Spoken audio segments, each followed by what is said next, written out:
Começamos a nossa aula de hoje.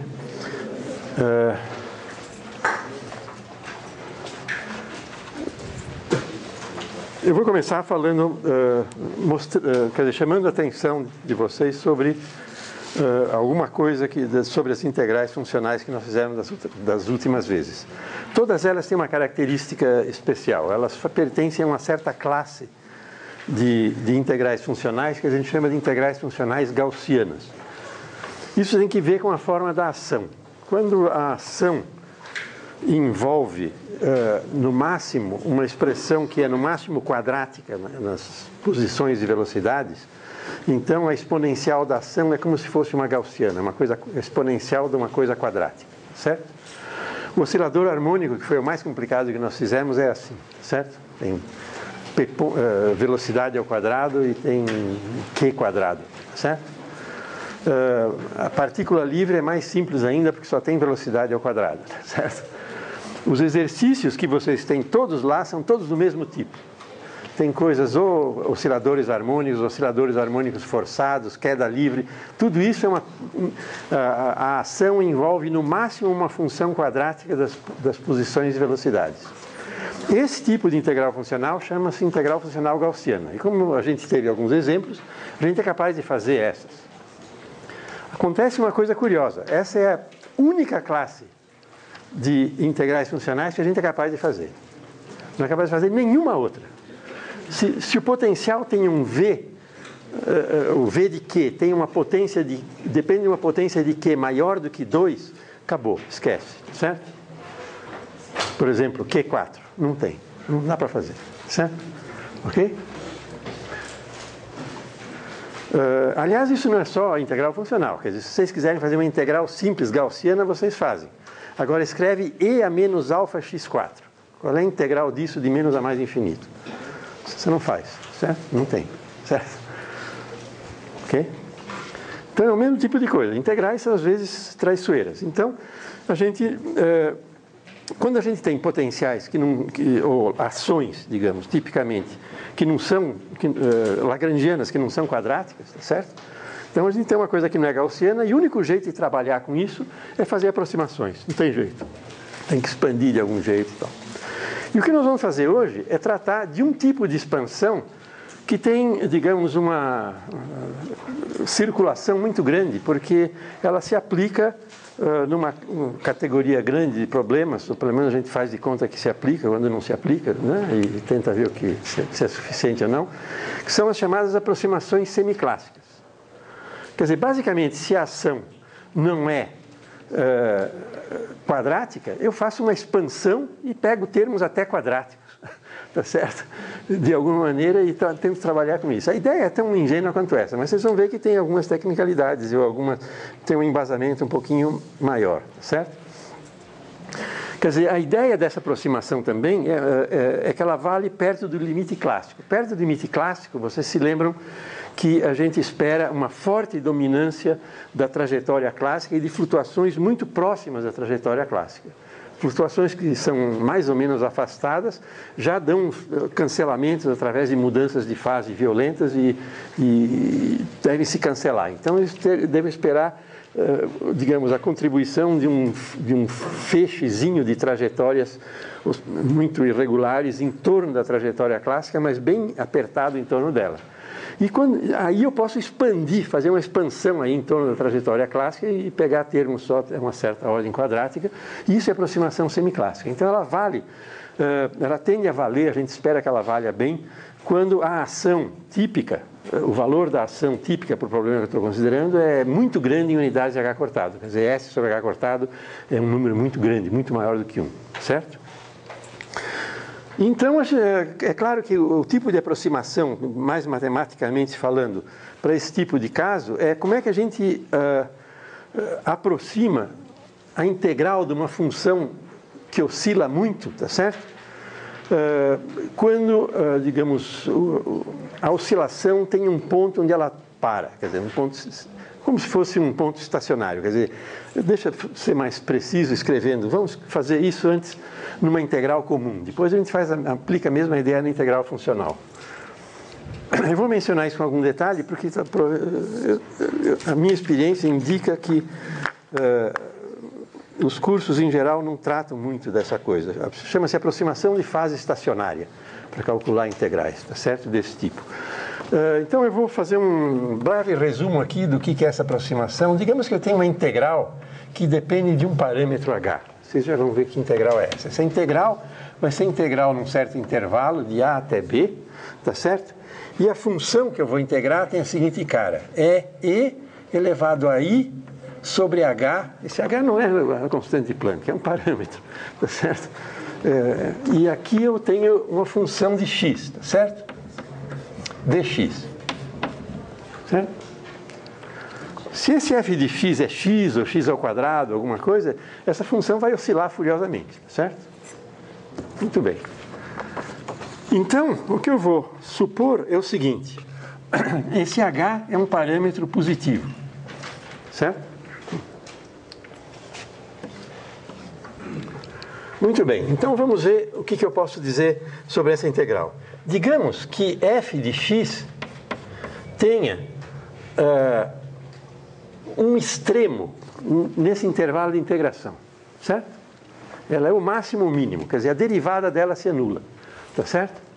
Então eu vou dizer que df dx num certo ponto x0 é igual a zero. E o ponto x0 está entre a e b. Certo? Ok? Então, o que eu posso fazer? Eu digo, muito bem, eu posso expandir a função em série de Taylor em torno de x0. E essa expansão tem de especial o fato de, como a primeira derivada se anula, ela tem um termo constante e o próximo já é quadrático. Tá certo? Então, se eu faço essa expansão, o que aparece aqui? Aparece que f de x vai ter o primeiro termo, que é o f de x0. O primeiro termo, a derivada é zero, então não tem.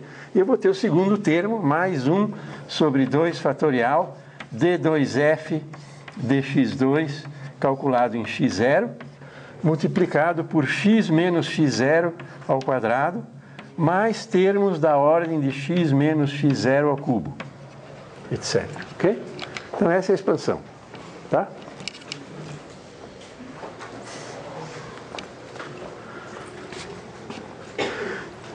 Então você vê, esse ponto x0 vai ter uma analogia na integral funcional que é a trajetória clássica, de fase estacionária.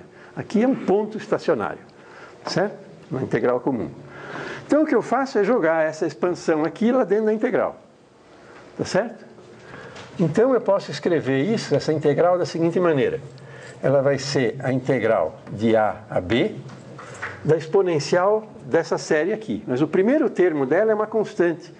Então eu vou pôr até para fora da integral aqui. E a i sobre h cortado f de x0. Certo? E aí eu vai ficar aqui dentro e elevado a i, não é h cortado, desculpe, é h. Tá vendo? Eu devia ter escolhido outra letra, mas eu não sei porquê. Isso está assim nas aulas do Moisés, tá certo? E o Moisés põe H. Então acho que eu pus também, né? Mas, por que não, né? E aqui eu vou ter d2f dx2 calculado em x0, x menos x0 ao quadrado, mais termos da ordem de x menos x0 ao cubo. Certo? dx. Muito bem. Então, o meu problema está aqui. Se não tivesse isso, tá certo? Se essa função fosse quadrática, essa série termina aqui, certo? Não tem outra terceira derivada. Mas como tem outros termos, se eu calcular isso e colocar aqui, eu já não sou capaz de fazer essa integral. Certo? Nem essa, certo? Essa não é gaussiana. Até aqui ela é gaussiana, ou Fresnel, tanto faz, gaussiana com i, certo?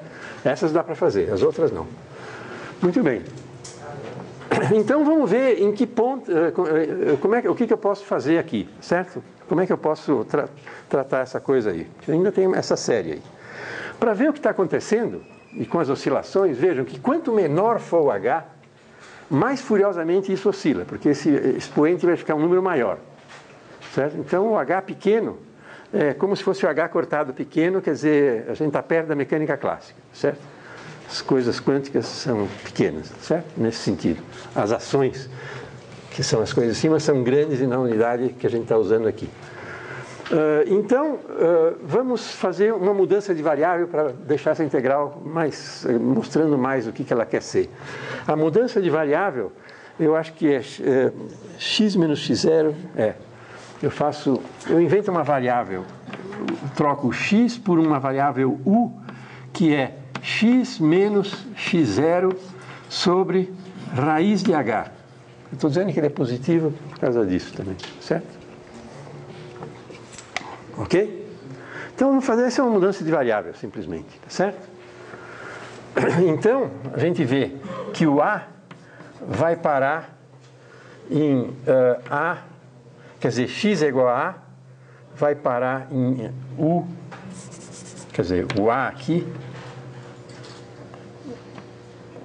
vamos colocar x é igual a a, vai corresponder a u é igual a menos x0 sobre raiz de h, tá certo? X é igual a b, que são os limites de integração, vai aparecer em b menos x0 sobre raiz de h. Isso aqui é negativo agora, tá certo? Como isso aqui é negativo, eu posso escrever isso como menos um número positivo, que é x0 menos a sobre raiz de h. Certo? A é maior do que x0, como vocês estão vendo. Então, isso aqui é positivo, isso aqui, então... e outra coisa que eu preciso é que dx vai ser raiz de h du. Certo? Então, eu posso escrever essa integral aqui como e elevado a i sobre h f de x0, uma integral que vai ter agora aqui um raiz de h, que é o dx, e vai ser uma integral em u, tá certo? E essa integral em u vai de menos x0, x0 menos a sobre raiz de h até b menos x0 sobre raiz de h. E o que eu vou ter aqui, vejam, x menos x0 sobre h é simplesmente u quadrado. Isso aqui vai ficar e elevado a i d2f dx2 calculado em x0, u quadrado. Tá certo? Mais termos que são x menos x0 ao cubo, tá certo? Aqui vai ter um h só. Quando eu colocar u ao cubo, quer dizer, quando eu colocar x menos x0 ao cubo, vai dar u ao cubo, mas vai ter um raiz de h sobrando, então vai ter um termo que eu vou dizer que é da ordem de raiz de h. Certo? Porque agora, em vez de contabilizar as potências de u, eu estou contabilizando os h's, porque eu vou dizer o h é pequeno. Certo? A ideia é dizer o h é pequeno, então essa coisa aqui oscila furiosamente. Se isso acontece, vocês vão ver que o mínimo contribui, quer dizer, o extremo da função contribui decisivamente. Porque o que acontece nesse caso?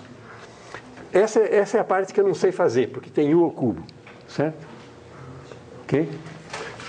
Para lembrar, a gente pode dizer, depende dessa ordem aqui e depende de u ao cubo. Isso aqui, certo? Então essa eu não sei.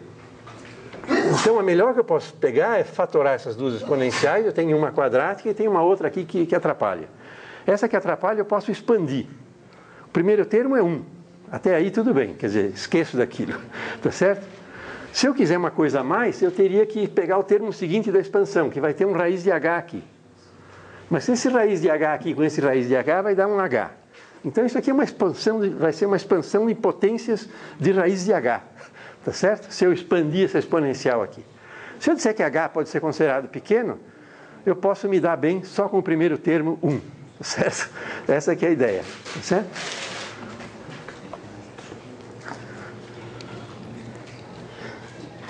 Então, nesse caso, o que eu faço?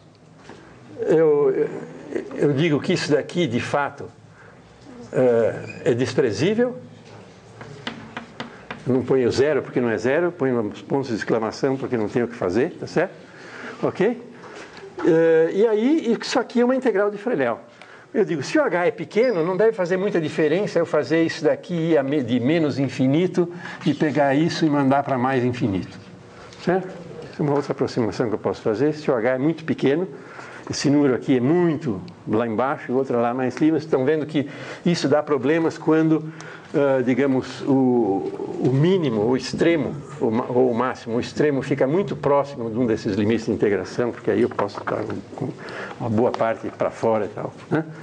Mas se isso não acontecer, então, se o h é suficientemente pequeno, eu tenho aqui uma integral de Fresnel simples, e isso daqui vai me dar como resultado I sobre h f de x0. E eu faço a integral de Fresnel, e o resultado da integral de Fresnel vai ser 2πh. Aqui vai aparecer o módulo. Eu vou escrever agora assim, f, duas linhas de x0, para simplificar, raiz quadrada, ok? Que é isso aqui, tá certo? E aqui ainda vai ter uma fase, isso é um exercício número 1, que vocês podem ter feito ou não. E elevado a i π sobre 4 e multiplicado pelo sinal dessa segunda derivada. Então eu escrevo esse sinal da segunda derivada assim, f duas linhas de x0 dividido pelo módulo de f duas linhas de x0. Isso é uma fase, certo? Então eu tenho isso. Agora, isso aqui, se eu quiser dizer o que isso aqui vai contribuir, ele vai contribuir um termo que vai ser da ordem de h. Esse ordem de h é o primeiro termo que não é o 1, quer dizer, o segundo termo da expansão dessa exponencial aqui. Se eu baixar, ainda sou capaz de fazer, porque aí vai ser uma integral com u ao cubo embaixo, não em cima, certo? Essa eu posso fazer integrando por partes e tal, certo? Ok?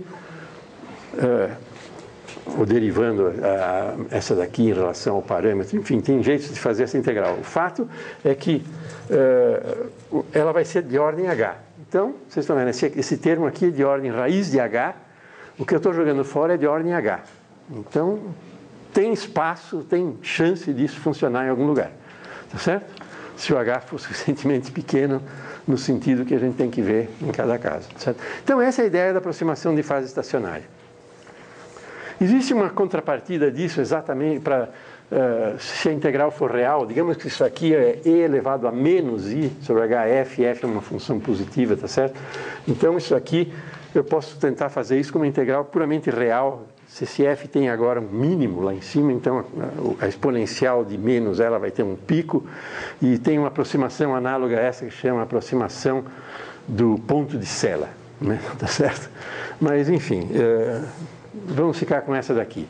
Então, esse é o tipo de aproximação de fase estacionária. Vocês estão vendo isso aqui, é analogia em trajetórias de 0 dimensões, que são as posições x, tá certo? Daquilo que a gente vai fazer agora na integral funcional. Só que em vez do x vão ser trajetórias, tá certo? Ok? Então, vamos para ver como é que a gente usa essas ideias da aproximação de fase estacionária.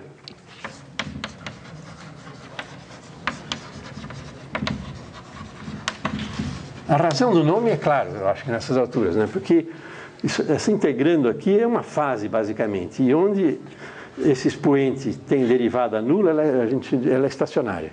Se eu variar o x, a fase praticamente não muda ali, certo? Então, e é esse ponto o ponto importante lá, na integral. Certo? Ok? Muito bem, vamos ver isso aqui, como é que fica na integração funcional. O que a gente quer fazer na integração funcional? A gente quer aquele nosso kernel, Q' em T, Q em 0, que a gente escreve como uma integral funcional em dq de e elevado a i sobre h cortado, agora sim é h cortado mesmo, e que eu tenho a ação, que é um funcional da trajetória genérica Q de T', certo? Então, vocês estão vendo, isso daqui é completamente análogo a essa integral aqui, certo? Só que é uma integral funcional. Em vez de aqui ter um valor de uma variável, tem uma função. Yeah? Eu estou somando sobre todas as funções, integrando sobre todas as funções. Certo? Muito bem. O que é esse funcional S? Esse funcional S de Q de T', eu vou pegar um caso bem concreto, vai ser simplesmente a integral da Lagrangiana, tá certo? De 0 a T dt', e vamos já colocar uma Lagrangiana específica, m sobre 2 Q ponto ao quadrado, que é uma função de T', mais um V, menos um V de um Q de T'. Isso é a ação, certo? Então, vocês estão vendo, no oscilador harmônico, esse V de Q é Q2, isso daqui é quadrático, eu digo, isso aqui é gaussiano. Aí eu sei fazer, certo? Se isso aqui tiver, por exemplo, um Q3 ou um Q4 ou alguma outra função esquisita, uma exponencial, uma raiz quadrada, qualquer coisa, isso daqui vai subir lá no expoente e dá uma integral não gaussiana que eu não sei fazer, certo? Tipicamente. Então, a ideia é fazer a expansão, tentar dizer, quando esse S é grande em relação a H cortado, ou aqui a gente falou quando H é pequeno, posso dizer, quando H cortado é pequeno em relação a S, certo? Então, eu posso tentar funcionar aquilo. Mas H cortado pequeno em relação a S é o limite clássico, certo? Tá certo? Aqui, em vez de um elétron, eu tenho uma bola de bilhar, certo? Então, aí, né, a ação na bola de bilhar é uma coisa, do elétron é outra, certo? Ok? Muito bem. Então, vamos ver como é que a gente faz isso. O problema nosso aqui, é claro que vem do potencial, porque a energia cinética é quadrática, certo? Então, essa aí não dá problema. O problema é o potencial. Então, digamos que eu vou querer fazer uma expansão disso, mas eu vou fazer uma expansão do potencial, tá certo? Eu digo que o V de Q, quer dizer, eu vou fazer antes o seguinte, que expansão em torno do Q. A ideia é o seguinte, eu sei que o problema problema não. O ponto importante é o ponto em que o expoente tem uma derivada nula. Aqui é quando a ação é estacionária. Lá o F é estacionário, aqui o S é estacionário. Isso é a primeira derivada funcional disso daqui é zero, isso das equações de Lagrange, tá certo? Então é a trajetória clássica. Então eu vou escrever que Q de T', que é a trajetória genérica, tá certo? Vai ser a trajetória clássica de T', que satisfaz as equações de Lagrange. Isso aqui é como se fosse o x0 de lá, tá certo? Mais um x de T', tá certo? Ok? Então, vocês estão vendo, esse x é como se fosse o x menos x0 daqui, tá certo? O Q é o x, o Q clássico é o x0. Então, o x é Q menos Q clássico. Exatamente o x menos x0 de lá. Tá certo? Então, eu vou pegar agora e ver o que é V de Q de T', tá certo? Porque o que tem aqui, na ação, eu tenho que colocar o V calculado na minha trajetória que eu estou olhando. Mas se eu escrevo a trajetória com a clássica mais a outra, eu posso tentar ver o que acontece com o V. Então, o V vai ser o V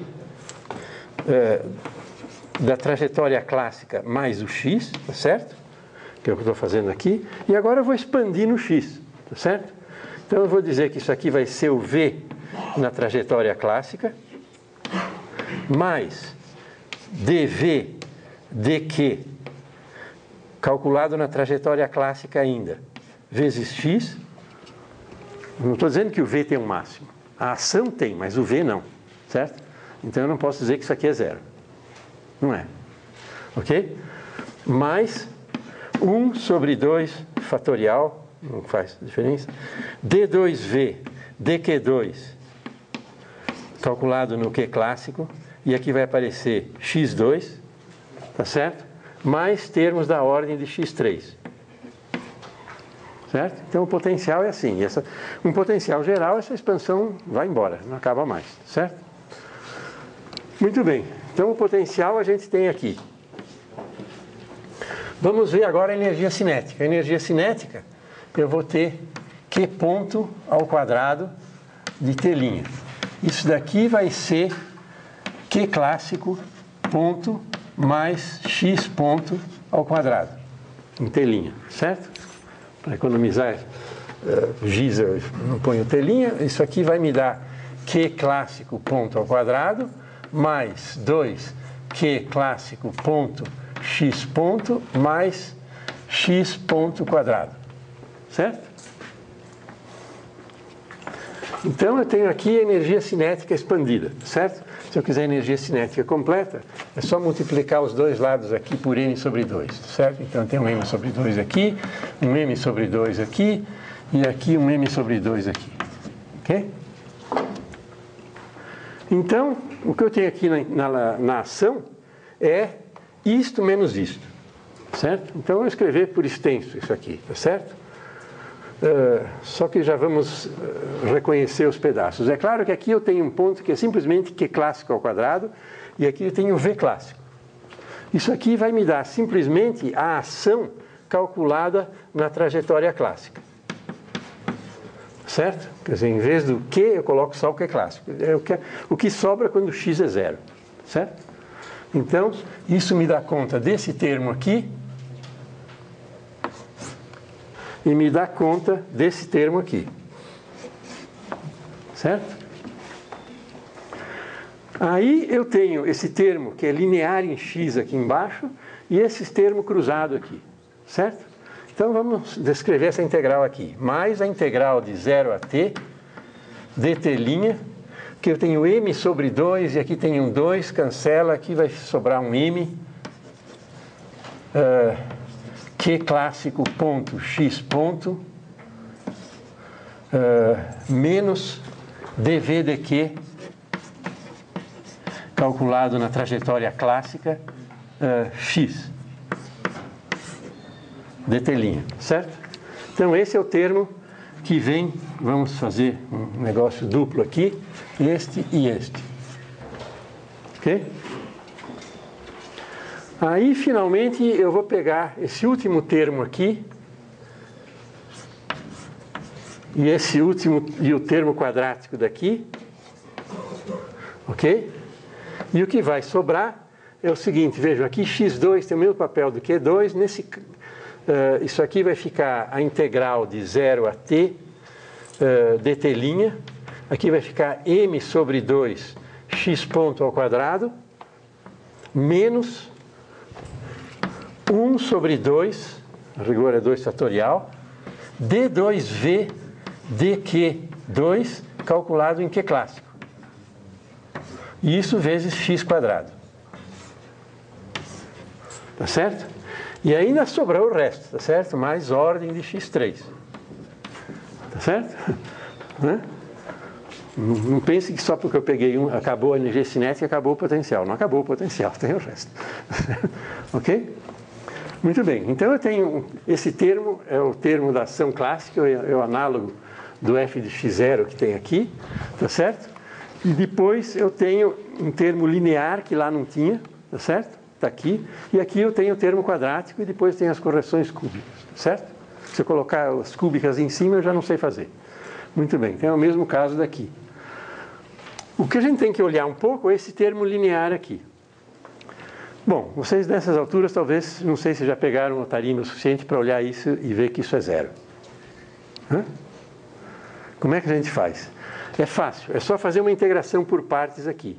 Porque lembrem que o que eu faço aqui é o seguinte, isso aqui tem condições nos extremos. Em t igual a zero é q, em t igual a t é q'. Isso aqui tem as mesmas condições, então as condições do x são homogêneas, 0, 0, no começo e no fim. Então o x é zero no começo e no fim. Se eu integrar esse termo q ponto, x ponto por partes, vai aparecer um termo integrado que vai ser q ponto clássico x, calculado entre 0 e t. Isso é zero porque o x é zero embaixo e em cima. Tá certo? E o que sobra vai ter o sinal trocado. Então eu posso trocar o sinal aqui, vai ter um menos aqui, e aí eu tiro esse ponto daqui e ponho ele para cá. Certo? Aí eu ponho esse x em evidência.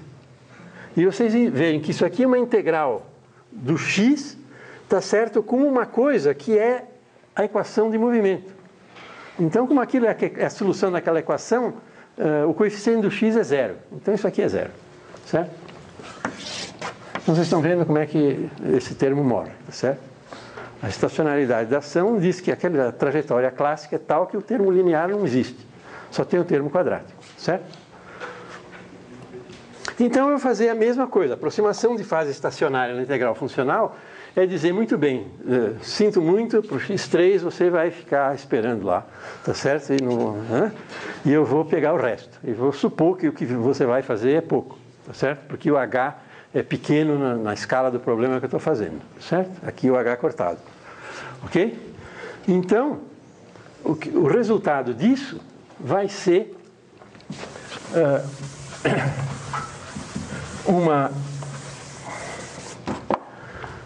o seguinte: o K que eu estou calculando, que tem Q' em T, Q em zero, vai ser agora aproximadamente igual, e essa aproximação são essas coisas que eu estou jogando fora, tá certo? O Oregon, H3, etc. Tá certo? Quer dizer, isso daqui, outra vez, a gente deixa para lá, ok? E vamos ver o que sobra. Isso aqui é essa integral funcional. Essa integral funcional vai ter a exponencial dessa ação aqui. A exponencial da ação tem um termo constante, tá certo? Fixo, depende só da trajetória clássica, que eu posso tirar para fora. Então vai ser E elevado a I sobre H cortado, o S calculado na trajetória clássica. Tem essa fase global aqui.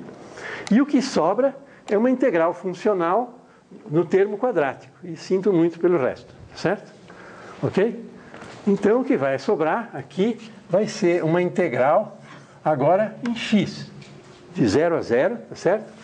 De E elevado a I sobre H cortado, a integral de 0 a T dt', M sobre 2, x ponto quadrado, menos D2V dq2 calculado em Q clássico, quer dizer, na trajetória clássica. Vou apagar isso aqui, eu não preciso mais.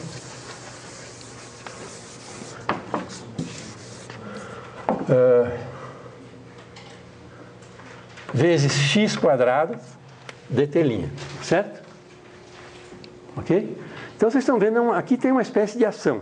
Só que o potencial, em vez de ter o potencial, eu tenho a segunda derivada do potencial, calculado na trajetória clássica, vezes x2. E digamos, a trajetória de integração é o x de t, tá certo? Ok? Então, agora, o que é especial aqui, que complica um pouquinho esse problema, é que esse potencial, esse negócio que está, o coeficiente do x2 aqui, depende do tempo agora. Certo? Porque o Q clássico é uma função de t'. Então, quando eu coloco lá, a segunda derivada calculada numa função de t' vai ser uma função de t'. Certo? Ok? Então, isso aqui é aproximação semiclássica. Agora, o que é isso aqui? Não importa que complicação possa ocorrer aqui em cima. O que isso aqui vejam, o x tem condições de contorno homogêneas. Então, isso aqui só tem para depender o t. Então, isso aqui é a nossa função do tempo. Certo? Outra vez, no limite clássico, a integral funcional tem a forma usual, que é uma fase dada pela ação ao longo da trajetória clássica, vezes uma função do tempo. Só que isso agora é uma aproximação, porque eu joguei fora aquelas coisas de t ao cubo, e essa função do tempo é uma integral funcional gaussiana, mas calculado com uma ação em que o potencial efetivo depende do tempo. Certo? Explicitamente, o que não tem problema, é perfeitamente possível que isso esteja assim e está aqui, certo? Então eu só tenho o problema de calcular esse f de t outra vez, certo? Bom, como vocês viram que a gente teve um certo trabalho, ou pelo menos eu não tive, mas porque de alguma maneira eu me omiti no trabalho, mas se eu quisesse mostrar exatamente como calcular o f de t para oscilador harmônico com séries de senos, etc., é complicado fazer aquela conta se a gente não tem a resposta, né, para dar, certo? Mas Então, essa daqui deve ser um pouco pior, porque tem essa dependência do tempo aqui, tá certo? E coisas desse tipo. Né? Então, a gente vai passar o resto do tempo mostrando como faz aquilo lá. Eu vou dar um truque. Esse truque vai ser tão fantástico que a gente resolve, se a gente aplica esse truque no oscilador harmônico, a gente resolve o oscilador harmônico, o f de t, em uma linha. Tá certo? Sem fazer nenhuma integral. Tem que fazer umas derivadas, é melhor. Muito bem. Mas por que eu estou falando no oscilador harmônico? Vocês estão vendo que isso daqui é como se fosse uma integral gaussiana. Se a integral, se essa Lagrange, se isso aqui for gaussiano, se eu expandir até a segunda ordem, eu peguei tudo. Tá certo? Então, essa aproximação semiclássica é exata para as integrais gaussianas. Para as integrais gaussianas não tem aquele negócio do ordem 3. Acabou mesmo ali. Certo? Pega o oscilador harmônico, por exemplo. Essa segunda derivada ali é simplesmente ômega 2. Certo? M ômega 2, sei lá, alguma coisa assim. Certo? Não tem, não depende do tempo. Então, isso aqui vai ser o próprio oscilador. Ok? Então, não tem problema nenhum. Quer dizer, eu posso usar isso para fazer integrais gaussianas. Mas quando a integral não é gaussiana, eu posso usar isso como uma aproximação, mas aqui eu tenho um potencial que eu tenho que calcular especial. Ok? Então, esse vai ser o problema que a gente vai resolver. Então, o problema que eu vou falar de agora em diante, por algum tempo, vai ser só sobre o f de t. Porque o resto já está resolvido. Se eu tiver f de t, o resto, eu digo, é tranquilo. Em princípio, eu tenho que resolver a equação clássica e achar a trajetória clássica com aquelas condições. Bom, vocês sabem que com essas condições iniciais e finais, não é garantido que exista uma trajetória clássica, ou não é nem garantido quando ela existe que ela é única, pode haver várias. Certo? É diferente de eu dar condições iniciais, por exemplo. Então, nesse caso, eu vou ter que me preocupar eventualmente com isso. Vamos supor que, como eu suponho, tem quando eu fiz a aproximação com as funções, eu digo, tem um extremo, o f de x tem um extremo entre a e b. Aqui eu vou dizer, essa ação tem uma trajetória clássica que interessa, né, nas condições que eu estou olhando, isolada das outras, tá certo? Nesses casos, a gente não precisa se preocupar muito. Muito bem. Vocês já viram no caso do oscilador harmônico um caso onde não tem nenhuma, certo? Trajetória clássica. Certo? Muito bem. Então a gente vai estudar essa integral aqui, que são a integral das famosas flutuações quânticas em torno da trajetória clássica. Certo? Eu estou tratando as flutuações quânticas numa aproximação gaussiana, no limite gaussiano. Eu só pego coisas quadráticas. Efeitos cúbicos eu não pego, jogo fora, ou quárticos, ou mais que haja ali. Muito bem. Então, o jeito de calcular, de pensar em geral isso daqui, seria voltar outra vez para a versão discretizada. Certo?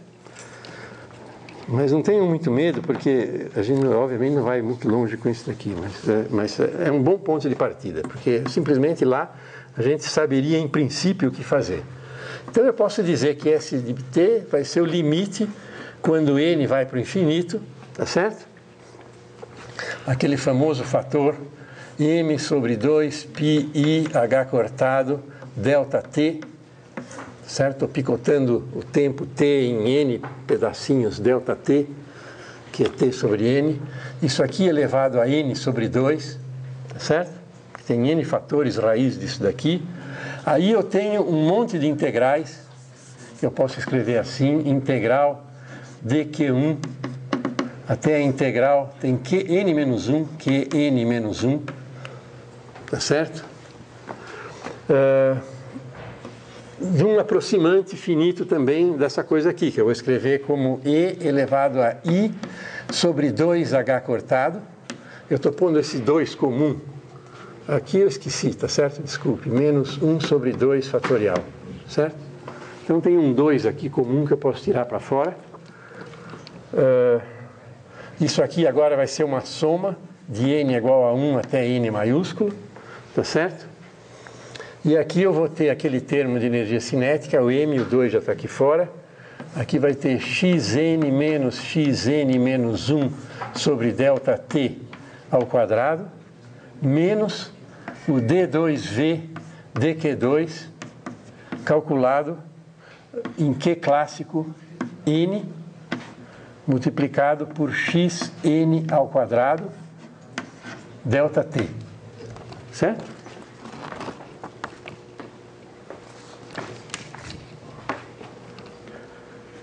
Então, vocês estão vendo, esse é o potencial, eu tenho que calcular isso naquele tempo, porque isso aqui está num certo tempo, isso aqui no tempo enésimo, isso aqui vai ser o xn, tá certo? Okay? Quando isso aqui é constante, eu não preciso colocar isso, mas aqui o potencial depende do tempo, e o Q clássico é uma coisa que já está fora de determinada, certo? Então, quando eu vou calcular o x no ponto n, eu preciso usar o potencial dele, segundo derivado do potencial, naquele instante, que é isso aqui, tá certo? Muito bem.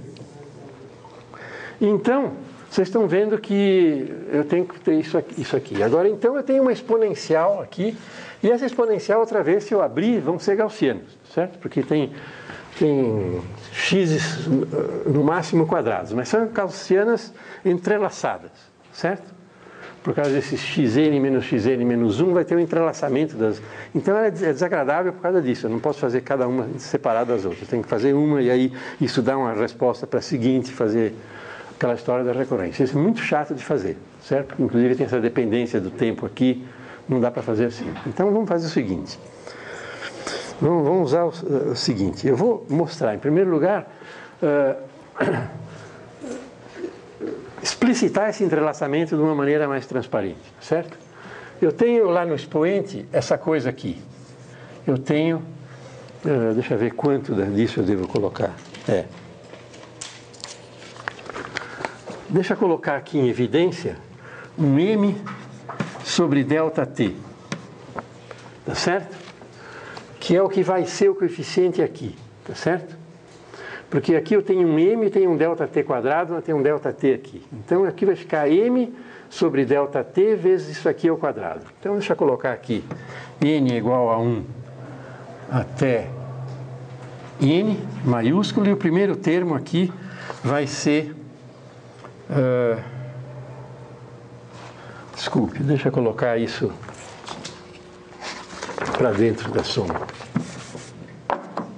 M sobre ΔT, xn menos 1 ao quadrado. Tá certo? E agora eu vou ter aqui alguma coisa com esse coeficiente. Esse coeficiente eu vou chamar simplesmente menos gama n. Certo? Vezes ΔT multiplicado por xn ao quadrado. Vamos ver o que é esse gama n, tá certo? Esse termo aqui tem que ser esse, tá certo? Eu estou deixando o IH cortado de fora, certo? I sobre 2H cortado, tudo isso aqui. Então isso está dando conta do que está aqui dentro dessa soma. O primeiro termo está certo, tem o m ΔT e tem isso aqui ao quadrado. E o segundo tem o xn quadrado, tem o ΔT. Então esse gama n, tá certo? É simplesmente a segunda derivada do potencial d2v dq2 calculado em Q clássico no instante tn, certo? Ok? Então, para abreviar a notação, eu estou chamando isso de gama n. Certo? Para cada n é um número diferente. Certo? Então, eu tenho essa coisa aqui.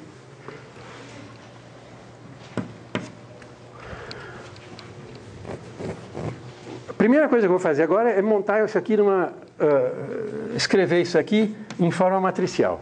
Tá certo?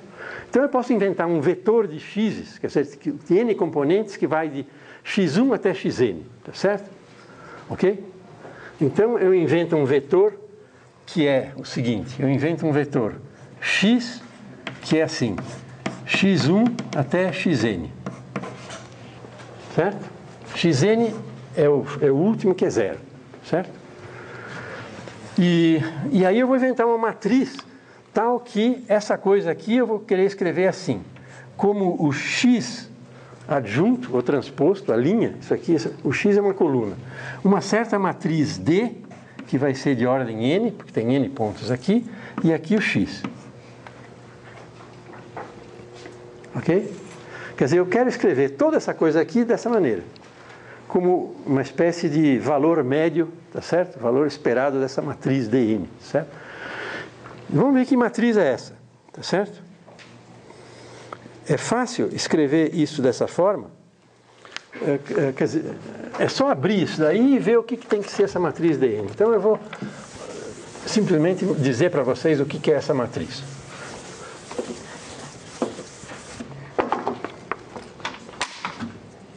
Esse é um jeito geral de fazer integrais gaussianas emaranhadas, quando tem um monte delas, tá certo? Eu tento montar uma matriz dessa, e aí eu olho que matriz é, porque o emaranhamento vai estar aqui, tá certo? Se essa matriz for diagonal, só vai ter x ao quadrado, certo? Todas as integrais gaussianas desacoplam. Se eu tiver uma coisa com xn menos 1, é que tem um termo fora da diagonal daquela matriz D, tá certo? Né? Então vocês veem que o truque é fazer isso e depois diagonalizar a matriz D, tá certo? Ok? Mas vamos ver o que a gente vai ver. Esse dn vai ser a seguinte coisa. Esse primeiro pedaço aqui tem aquele fator m sobre ΔT. Então eu vou deixar o m sobre ΔT aqui, tá certo? E vai sobrar uma matriz que é assim, começa com 2, menos 1, depois 0, 0, e vai embora 0 até o fim. Depois o segundo tem menos 1, 2, menos 1, 0, vai embora até o fim. Depois eu tenho 0, menos 1, 2, menos 1, 0, 0, vai até o fim. Certo? Deixa eu escrever. Aqui tem 4, vamos escrever 4 aqui. 0, 0, menos 1, 2, até 0 no fim. E aí isso vai para baixo assim, até que chega, digamos, na penúltima linha, vai ter 0 aqui, e aqui vai ter 2, menos 1. E na última vai ter 0, e aqui menos 1, 2. Tá certo? Então a matriz é essa daqui. Tá claro qual é? Ela tem basicamente 2 na diagonal e menos 1 de cada lado, onde cabe. Onde não cabe, não tem. Okay? Se vocês pegarem isso aqui dá conta desse pedaço aqui da matriz. Sanduíche isso com esses vetores, vai dar esse pedaço aqui. O m sobre ΔT está explícito aqui fora. Tá certo? Mas a matriz D não é tudo, porque ele tem que ter esse pedaço aqui. Mas esse pedaço aqui é diagonal. Veja, só tem xn quadrado. Então tem aqui um menos ΔT, que é o fator comum ali, e aí uma matriz diagonal, que vai ter um gama 1 aqui, até um gama n aqui embaixo. E 0 fora. Ok? Então essa é a matriz.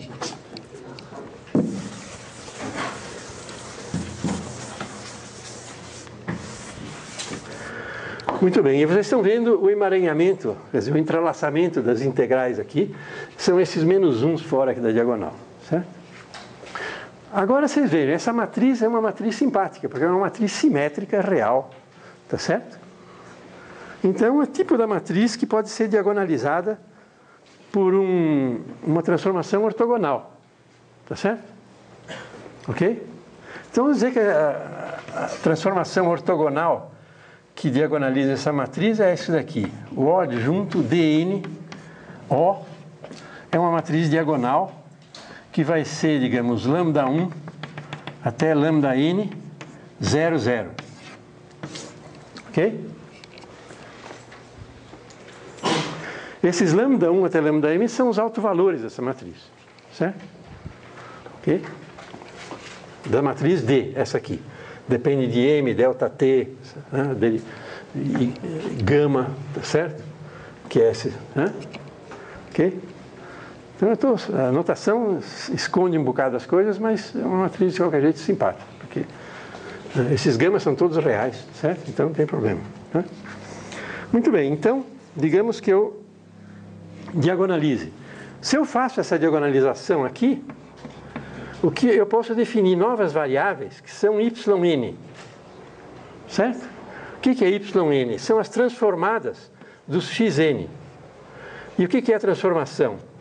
Eu pego O, n, n', somo em n', tá certo? Uso essa matriz para transformar, ok, o x. Então isso eu tenho variáveis y. E nas variáveis y, o que acontece é que todas as integrais gaussianas desacoplam. Claro que se eu vou das variáveis x, que eu estou integrando aqui, desculpe, eu pus q, né? Mas é x, certo? Agora que eu percebi isso. Ok? Se eu vou das variáveis x aqui para as variáveis y, tem um jacobiano. Mas como uma transformação é uma transformação ortogonal, esse jacobiano é 1. Certo? Ok? Então, essa ortogonalidade quer dizer o seguinte, é que o produto da matriz adjunta com ela é igual à matriz 1. Certo? Isso faz com que o jacobiano saia 1. Então não precisa me preocupar com o jacobiano. Então eu posso escrever essas n-1 integrações gaussianas emaranhadas aqui em torno de outras tantas não emaranhadas nas variáveis y. Tá certo?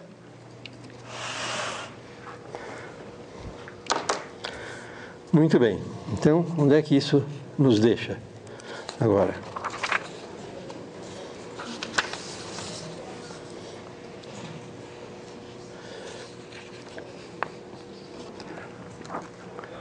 Bom, é muito simples ver como é que fica, porque se eu faço isso e digo que essa matriz tem essa cara, o que vai ser x d n x adjunto x, que é essa coisa que está aqui em cima. Em termos das variáveis y, isso daqui eu posso escrever como a somatória em n, de 1 até n, de lambda n, yn ao quadrado, certo? Ok? Porque isso daqui equivale à matriz diagonalizada, tá certo? E esse negócio aqui, o x daqui vai virar um y, e essa matriz agora é diagonal nos y, na base em que define os y, está definido os y, e, portanto, aparece aqui os autovalores, certo? E essas, então, isso é o que vai aparecer aqui no expoente. I sobre 2h cortado, lambda n, x, yn. E eu vou ter que integrar no y, tá certo? Isso é uma integral de Fresnel simples, tá certo? Então, eu vou dizer o que vai acontecer com isso. Isso aqui acaba dando que o f de t vai ser o limite, ainda tem que fazer esse limite. Eu estou fazendo isso com n, mas a integral que eu quero tem um limite de n vai para o infinito. Aqui eu tenho um dos fatores que sobrou nessa história, 2πi h cortado delta t. Os outros n-1 foram nas integrais, tá certo? E aqui eu vou ter um produto de n é igual a 1 até n, de 1 sobre delta t sobre m, lambda n, que é o autovalor, tá certo? Essa é a resposta, tá certo? Aqui eu posso fazer o seguinte, eu posso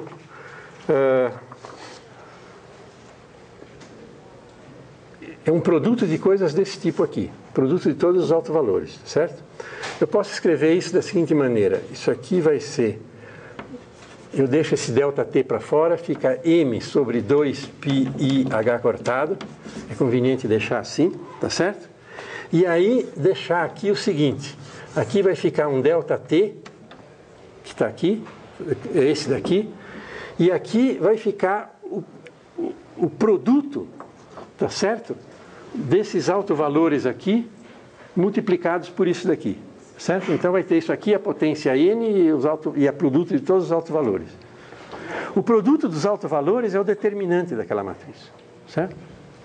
Ok? Calculo o determinante disso aqui, o produto aqui, certo? Ok? Então, aqui eu poderia colocar delta t sobre m, a potência n, vezes o determinante, tá certo? De d, n, certo? Ok?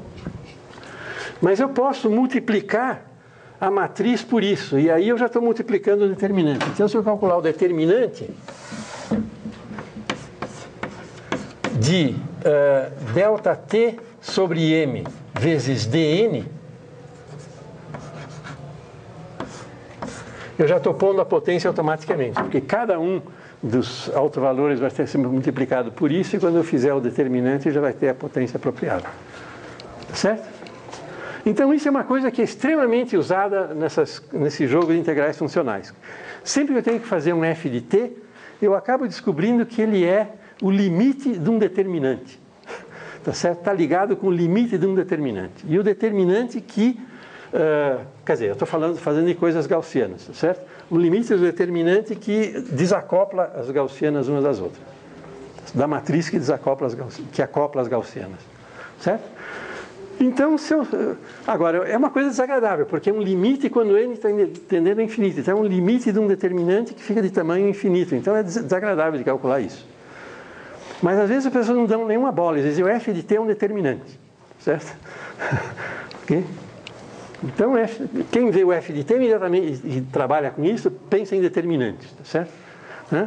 Está ali de onde sai esse determinante aí. Tá certo? Claro que calcular esse determinante e pior o limite dele parece uma coisa absolutamente impensável. Mas eu tenho meia hora para tentar mostrar para vocês que não é bem assim, tá certo? Que há o que fazer, tá certo? E aí tem uma série tem várias maneiras de fazer, tem infinitas, porque é claro que as pessoas que vivem disso desenvolveram toda a tecnologia de fazer isso, de cada um com a sua mais eficiente do que a outra, tá certo? Mas o fato é que, deixa eu mostrar uma que é particularmente curiosa, eu acho, certo?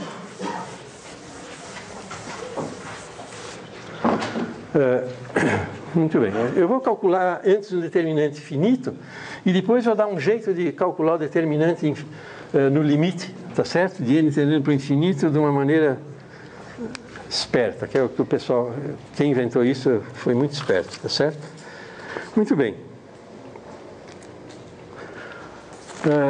Vamos ver. O que me interessa aqui é determinante de ΔT sobre m dessa matriz aqui. Então, eu vou calcular ΔT sobre m vezes essa matriz. Aí eu tenho que multiplicar por ΔT sobre m, o que me joga fora esse termo aqui. Certo? E esse aqui fica ΔT ao quadrado sobre m. Certo? Então eu preciso dos determinantes disso daqui. Tá certo? Então vejam, não é só isso aqui, é isso aqui, mas cada diagonal tem que subtrair ΔT quadrado sobre m gama. Tá certo? Apropriado. Ok? Muito bem. Então a ideia é o seguinte, como tem muitos zeros aqui, principalmente na última linha, eu posso expandir esse determinante em termos da última linha. Isso vai me dar dois determinantes, dois menores aqui, certo? Por causa da estrutura simples disso aqui, esses menores são determinantes do mesmo tipo, mas de ordem menor. Tá certo? Então o resultado disso vai ser uma espécie de relação de recorrência para determinantes com diferentes n's, tá certo? Do mesmo tipo, certo? Então eu vou ter o seguinte, deixa eu chamar o determinante de ΔT sobre m dn, eu vou chamar isso aqui de lambda-n. Então a relação de recorrência que a gente obtém é o seguinte, lambda-n vai ser 2 menos ΔT ao quadrado sobre m gama n, e aí vai sobrar aqui um lambda n menos 1. Se eu tirar essa última linha ou coluna, tá certo? Não, esse é o 2. E tenho que tirar mais esse negócio aqui. Eu estou tirando essa última aqui, o que sobra aqui é simplesmente a mesma coisa, um menor, certo? Um grau menor. Tá certo? E aí, quando eu tiro a outra, vocês podem verificar isso facilmente, o que vai sobrar é simplesmente o lambda n menos 2. Certo? Então, isso é uma relação de recorrência para esses determinantes. Se eu tenho um n, eu sou capaz de escrever ele em termos dos mais baixos. Agora, se eu começar de baixo, se eu inventar condições iniciais para isso, tá certo? Eu sou capaz de gerar todos os determinantes a partir das condições iniciais. Certo? Quais são as condições iniciais? Tá certo? Vocês podem verificar as condições iniciais. Eu preciso, para calcular, digamos, o lambda o lambda 1, eu preciso do lambda 0 e do lambda menos 1. Então eu tenho que inventar, por exemplo. Se eu disser que lambda 1 é igual a 2 menos delta t quadrado sobre m gama 1, lambda 0 é igual a 1 e lambda menos 1 é igual a 0, tá certo? Então vocês podem ver que daí eu posso ir para cima à vontade, certo? Então essas são condições iniciais. Eu posso começar, isso aqui de fato eu posso nem precisar, porque com lambda 0 e lambda 1 eu vou, quer dizer, com lambda 0 e lambda menos 1 eu calculo o lambda 1, que deve ser isso daqui. Vamos ver se está certo. Se eu coloco aqui 1 e aqui 0, eu vou ter 2 menos, tá certo, certo? Ok?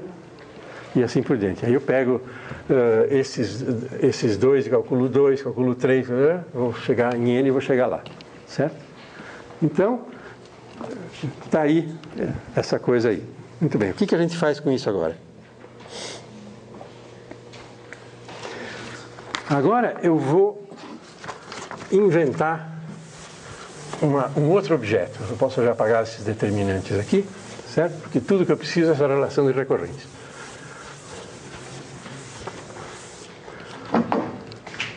Vejam, esse já é o determinante que eu quero, é aquele que está lá, certo? É o lambda. Então agora eu vou definir uma coisa que eu vou chamar Gn. E Gn vai ser, por definição, delta t lambda n. Lambda n vezes delta t. Certo? E aí eu vou escrever a relação de recorrência em termos do Gn, certo? É simples, porque aqui onde tem lambda n eu tenho que colocar Gn sobre delta t. E o que eu posso escrever aqui vai ser o seguinte: Gn menos 2Gn menos 1 mais Gn menos 2, eu passo isso para o lado de lá, tá certo? Mais delta t ao quadrado sobre m gama n Gn menos 1. Espera aí.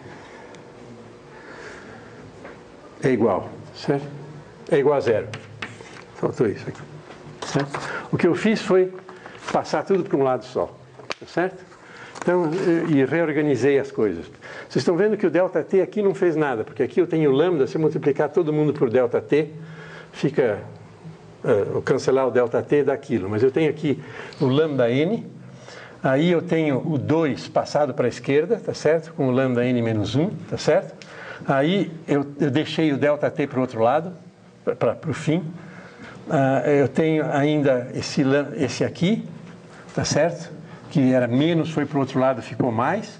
E esse aqui, que é menos, foi para o outro lado, ficou mais e está aqui. Eu deixei ele separado. Ok? E aqui eu tenho essa combinação. N menos 2, N menos 1, mais o N menos 2. Certo? Muito bem.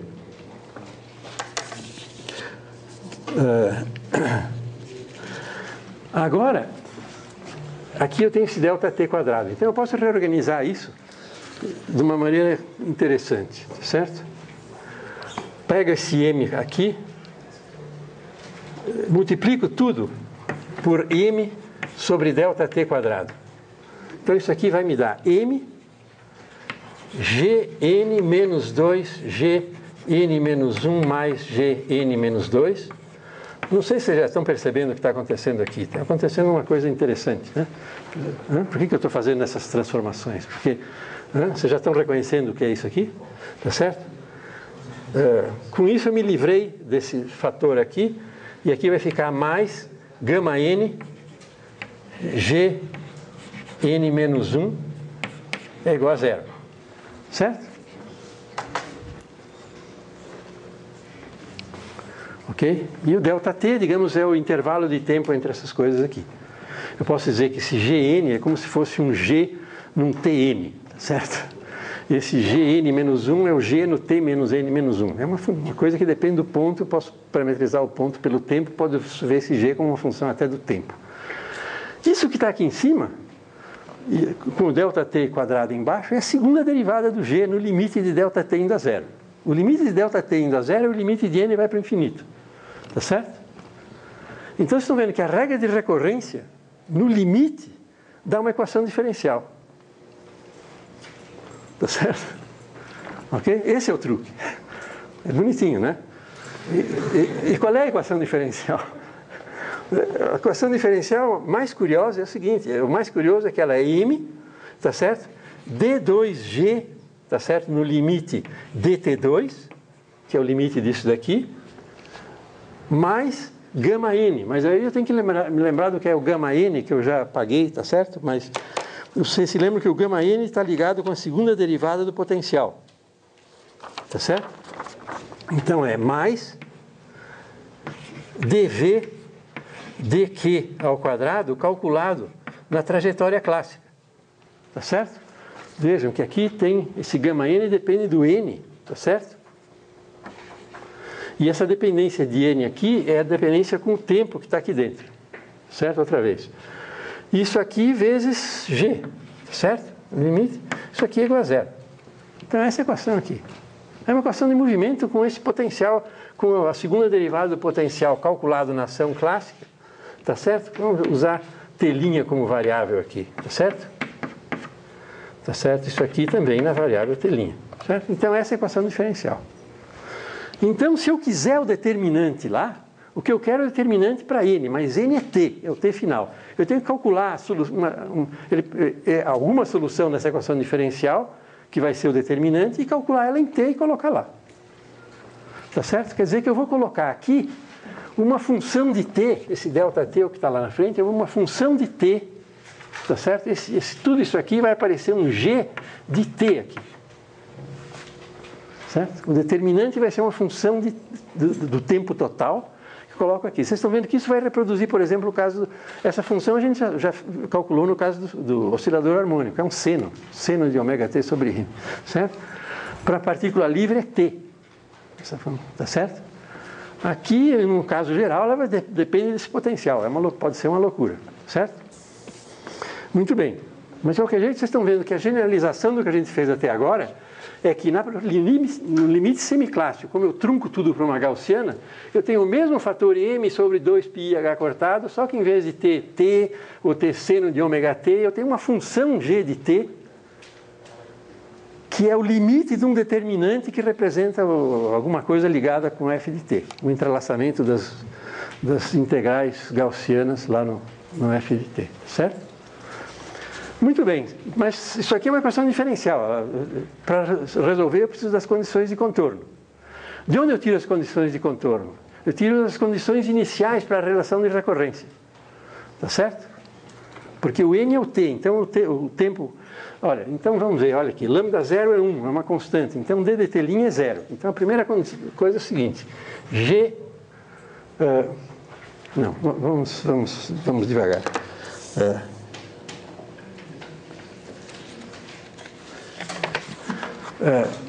Lambda 1 é 1, tá certo? Então, g é lambda ΔT. Então, o g de 0 vai ser ΔT, tá certo?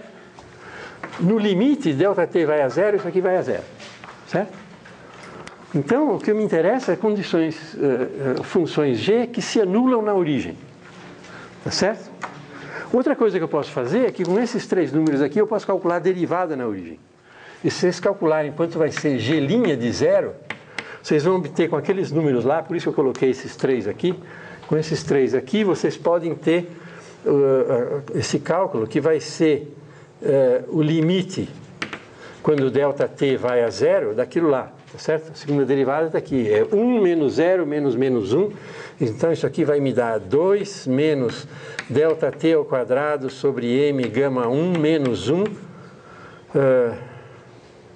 sobre ΔT. Ok? Isso aqui é a derivada, quer dizer, o segundo menos o primeiro dividido por ΔT. Isso aqui é o determinante, tem que multiplicar por ΔT. Se ΔT cancela, quando o limite dá 0, isso aqui dá 2 menos 1, isso aqui vai ser 1. Certo?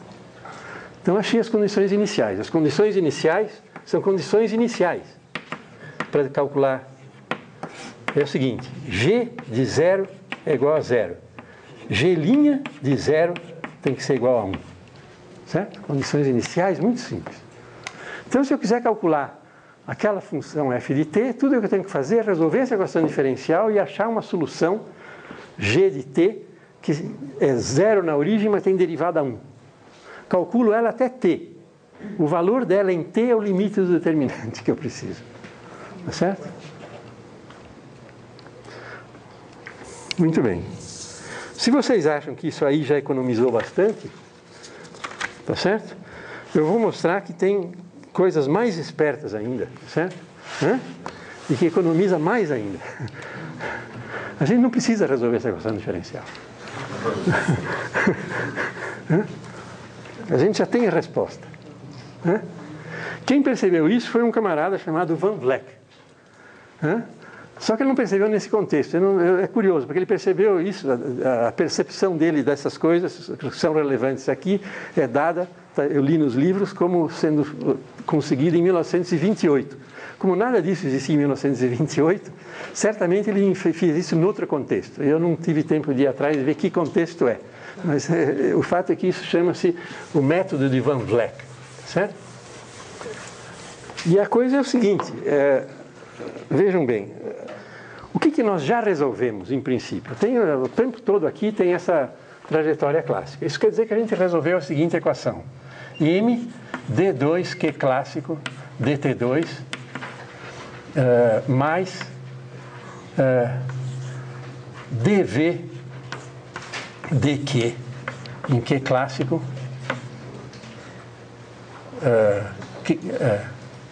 é igual a 0. Certo? Ok? Nós resolvemos essa equação aqui. Mas resolvemos essa equação com as condições assim. Q clássico de 0 é igual a Q e Q clássico de T é igual a Q'. No entanto, vejam o seguinte, se eu achei essa solução, eu tenho um Q de T', certo? Então eu tenho um Q clássico de T' que eu achei que satisfaz aquelas coisas. Eu posso sempre calcular a derivada dessa função e calcular essa derivada na origem. Vou chamar isso aqui de V0. Certo? Então, cada vez que eu achei uma coisa dessa, acertei o Q e o Q', isso me dá um V0. Se eu achei uma função, eu vou dizer sempre que ela existe, está lá, tá certo? Eu achei um V0. Então, eu posso considerar a função parametrizada em termos de Q, Q' e T, ou então Q, V0 e T. Que V0 é esse? É o V0 certo para bater no Q' no tempo T. Tá certo? Ok? Mas o V0 é um rótulo igualmente bom da função, certo? Então eu posso fazer o seguinte, aqui eu tenho uma função que pode ser pensada como parametrizada, tá, tanto aqui quanto aqui, parametrizada em termos de V0 agora. Então vamos pensar que o Q clássico está parametrizado em termos desse V0, que é a velocidade inicial que dá certo para a condição final, certo? Vamos derivar isso daqui, essa equação, em relação a V0. Né? Então, o que vai acontecer? Se eu fizer isso,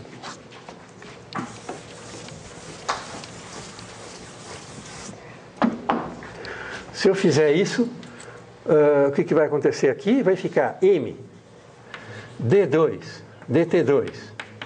E eu vou escrever assim, dq clássico dv0. Certo?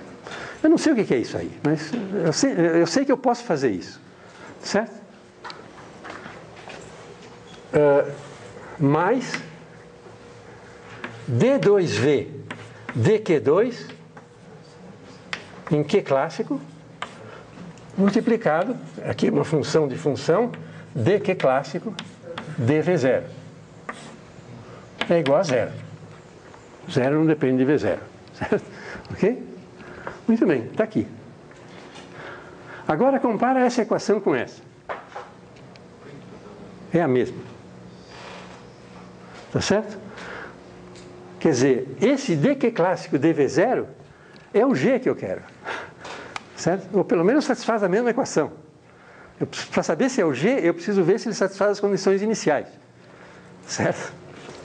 Ok? Professor, sim. Desculpa, eu não entendi o que você fez. Honestamente, eu não entendi. Aonde?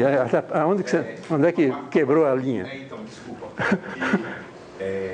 Para resolver a equação, você vai tentar usar esse outro método, certo? Não, eu estou tentando ver o que eu posso dizer olhando a equação, brincando com a equação, sim. Não, eu não entendi a motivação. Assim. Certo. Daqui, você passou para lá e depois você vai tentar identificar o G como a derivada. Quer dizer, eu digo, isso eu já fiz. Certo. Agora eu posso considerar isso como função de V0, parametricamente, certo? E posso pensar uma função que é definida como a derivada disso daqui em relação a essa dependência paramétrica com V0. É uma coisa meio abstrata, mas ok. Eu calculo para um V0, para o V0 muito próximo, que dá outro Q', tá certo? Pego o limite quando delta V0 vai a zero, tal, isso dá uma derivada, certo? Isso vai me definir uma certa função. Aí eu estou vendo que equação essa função esquisita, que eu não sei, satisfaz. E é a minha equação, tá certo? Ok? Eu não quero dizer que eu resolvi o problema. Espera chegar até o fim, que aí você vai ver que talvez chegue numa solução, certo? Eu já sei que isso resolve. Então, se eu tivesse esse negócio, eu não tenho, certo? Veja bem, eu não estou fazendo de conta que eu tenho, eu não tenho. Mas se eu tivesse isso, eu estaria com o problema resolvido se, além de tudo, isso satisfizer as condições de contorno. É claro que isso satisfaz as condições de contorno. Tá certo? Como é que a gente vê? Primeiro, é aquela função de onda, essa coisa tem que ser zero inicialmente. Mas a minha função agora, a função g, seria o dq dv0. A condição inicial do q clássico é q, não tem nada a ver com v0. O v0 pode depender do q', mas não do q. Então, o q constante é fixo, então não depende do v0. Então, como a derivada em relação a v0 na origem, então vai ser zero, não depende. Certo? Então, essa aqui está certa. E a segunda é o seguinte.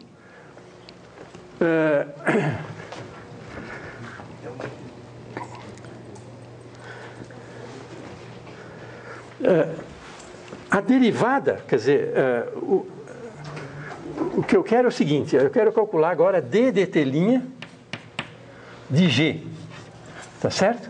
Mas se eu colocar d dt', calcular d dt' de q clássico dv0, isso aqui eu posso dizer que é d dv0 de dq clássico, isso aqui em t igual a zero, dq clássico dt'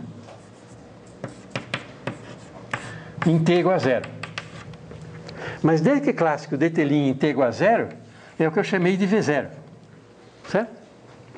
É a derivada na origem. Então, d dv0 de v0 é 1. Certo? Ok?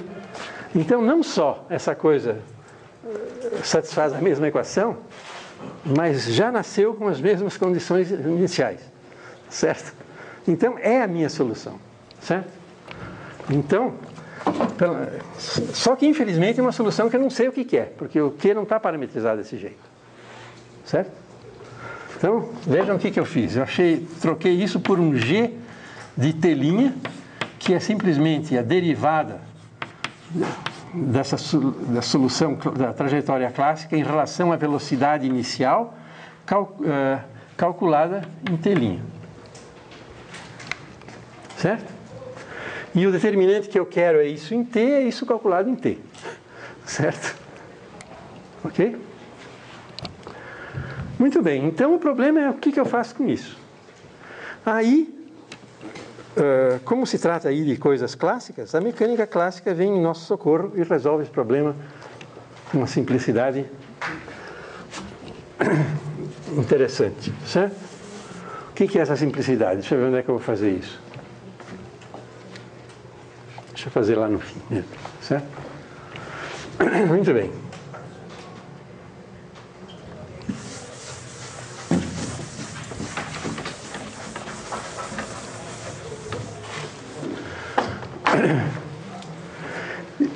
Existe um resultado muito comum, muito conhecido na mecânica clássica, que é o seguinte, não é tão conhecido assim. Vocês podem até ter feito cursos de mecânica clássica e não ter passado por isso. Normalmente, quando a gente usa os princípios de minimação, etc., a gente faz variações das trajetórias com os extremos fixos. Mas, de vez em quando, as pessoas estudam o que acontece se eu variar os extremos. Então, se eu variar o extremo inferior, eu vou calcular o momento inicial. Tá certo? E se eu variar o extremo superior, eu vou calcular o momento final. Esse é um resultado menos conhecido. O resultado clássico, conhecido, a gente pode escrever assim. Se eu tenho uma ação calculada, tá certo? A variação da ação em relação ao ponto inicial, esse meu S, quando eu estou pensando que é o S que eu calculei como função de Q' que tem condição inicial Q. Então, esse ds dq significa a variação da ação por uma variação do extremo, não uma variação dentro, é uma derivada em quanto que ela varia quando eu vario a posição do extremo, tá certo? Isso daqui vai ser a mesma coisa que menos mv0, é menos o momento inicial, certo?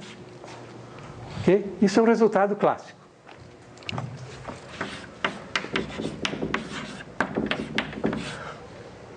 Muito bem. Para vocês verem como os cursos são parciais.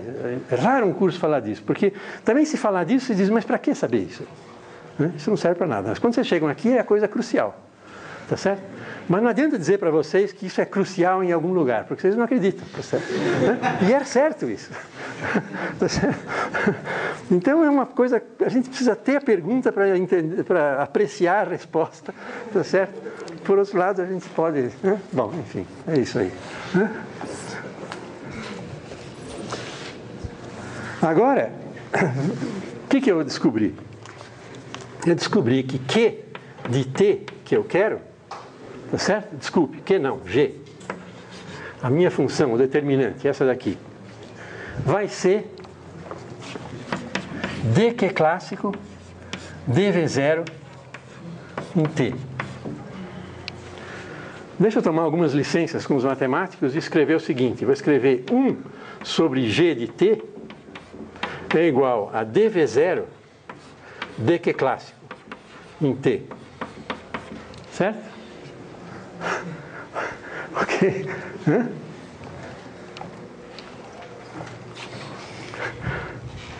Tá bom? Afinal, eu inverti as duas coisas. Isso aqui funciona, vocês podem fazer isso direito. Eu não tô, isso aqui não é. Essa aqui é a resposta certa, tá certo? Mas agora, para V0, eu uso isso. Tá certo?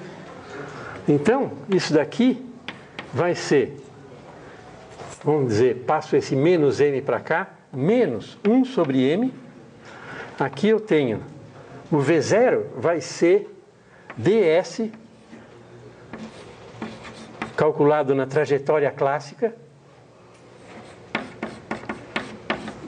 Vamos colocar aqui a trajetória clássica. Isso aqui é a velocidade da trajetória clássica. É sempre a velocidade da trajetória que eu puser lá. E em relação a Q. O que é Q? É o instante inicial. Isso aqui é V0. Mas eu preciso calcular isso daqui agora em relação ao Q clássico no T, que é o T final. Isso é o Q', certo? Então vai ser a segunda derivada disso, derivando mais uma vez em relação a Q'. Certo? E isso vai ser uma função de t, certo? Então o que eu achei? Eu achei quem é g de t. G de t, eu posso calcular g de t pegando a ação clássica que eu já calculei e derivando duas vezes. Uma em relação à posição inicial, outra em relação à posição final. Tomo isso no tempo t, divido por m, troco o sinal e tenho a função que aparece naquela raiz quadrada para completar o f de t. Tá certo? Se vocês fizerem isso para o oscilador harmônico, vocês vão descobrir que essa função é seno de ômega sobre ômega. Vejam, seno de ômega t sobre ômega, para t igual a zero, dá zero. A derivada é 1. Certo? E aqui eu preciso colocar lá para dar certo. Certo? Então, esse é só um exemplinho, tá certo? Se vocês fizerem isso para partícula livre, vai dar t. t para 0 é 0, a derivada é 1, certo? Então, se eu colocar isso na integral funcional, isso é o fim de hoje, do que eu ia falar hoje, quer dizer, eu tenho a integral funcional usando a chamada fórmula de Van Vleck, certo?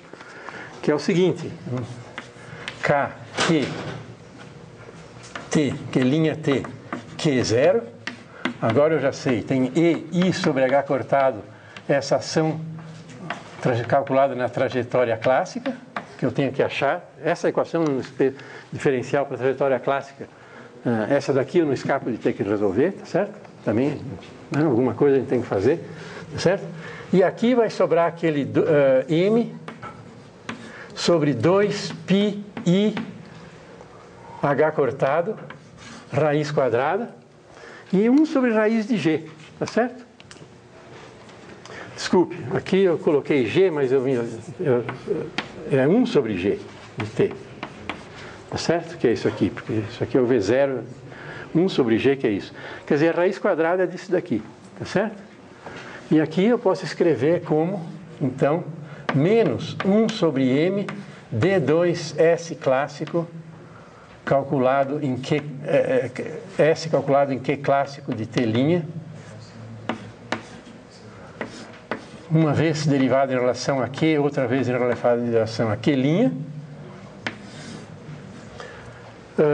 a 1 meio. Pronto. Certo? Se vocês quiserem o resultado geral, quer dizer, que a gente está nessa aproximação aqui, eu posso escrever, em geral, o f de t como m sobre 2πi h cortado g de t raiz quadrada, certo? E esse g de t é aquela função que satisfaz essa equação com essas condições iniciais, certo? Bom, eu estou escondendo aqui N problemas, certo? Só um óbvio, que já aparece no caso do oscilador. Esse G pode ser 0, certo? E em uma dimensão é isso, ele pode ser 0. Se ele é 0, aquele determinante é 0, certo? Então não tem jeito de eu fazer as coisas. Então aí chega numa situação em que as trajetórias clássicas têm alguma coisa esquisita. Vocês estão vendo que no oscilador é fácil entender isso. É que se eu pego trajetórias que saem arbitrariamente com quaisquer velocidades de um certo ponto e espero um período dentro do oscilador, elas voltam para o mesmo ponto, certo? Então esses pontos são chamados pontos focais, certo? Todas as trajetórias ali se amontoam juntas, certo? Isso é uma versão simples de uma coisa mais geral chamada cáustica, certo? E lá eu tenho problemas. Então eu tenho problemas em cáusticas aqui, certo? Porque se eu tenho mais dimensões, a coisa é pior ainda, porque isso aqui vai ter mais funções, mais variáveis aqui, e aí eu vou ter isso num espaço. Em vez de eu pegar uma função, eu vou ter que pegar um determinante com a dimensão do número de funções que eu tenho, chamado determinante de Van Vleck, tá certo? Temos generalizações para isso. E aí o anulamento pode ser muito pior do que isso aí, pode ser que, certo? Então eu posso ter, digamos, menos funções independentes do que eu tenho de graus de liberdade. Então eu tenho que ver o que eu faço nesse caso. Isso quer dizer que o limite clássico de um processo ondulatório pode ser extremamente sofisticado e complicado, tá certo? E isso tudo está aqui. Isso aqui tudo funciona nos casos de oscilador porque é simples. O oscilador já tem esse problema. Se eu escolher o t como meio período, eu calculo esse g de t e dá 0, certo? Ok? Porque eu falei, é seno de ômega t sobre ômega. Se ômega t for π, isso é 0, acabou. Né? Ponho lá 0, não funciona, certo? Então, é claro que se isso aqui depende do t, isso aqui pode ser anulado de uma maneira muito mais perversa, tá certo? Dependendo de como que é esse Q de t e como é que é esse potencial, certo? Então, pode acontecer essas coisas. Então, mais graus de liberdade, cáustica, essas coisas, tem muita coisa aí que eu não estou falando nada, mas isso aqui, digamos, é o exemplo mais simples e mostra um truque interessante. Quando a gente tem que calcular limites desse tipo aqui, às vezes a gente pode tentar achar uma equação diferencial que é satisfeita pelo objeto, o limite que a gente está procurando. Então você vê que em vez de calcular o limite, eu calculo a solução de uma certa equação diferencial que saiu do limite de uma relação de recorrência que sai da Terra. Certo? Okay? Então esse é o truque que tem aí. Então, isso eu queria falar hoje. Agora, amanhã vocês têm umas aulas de exercícios.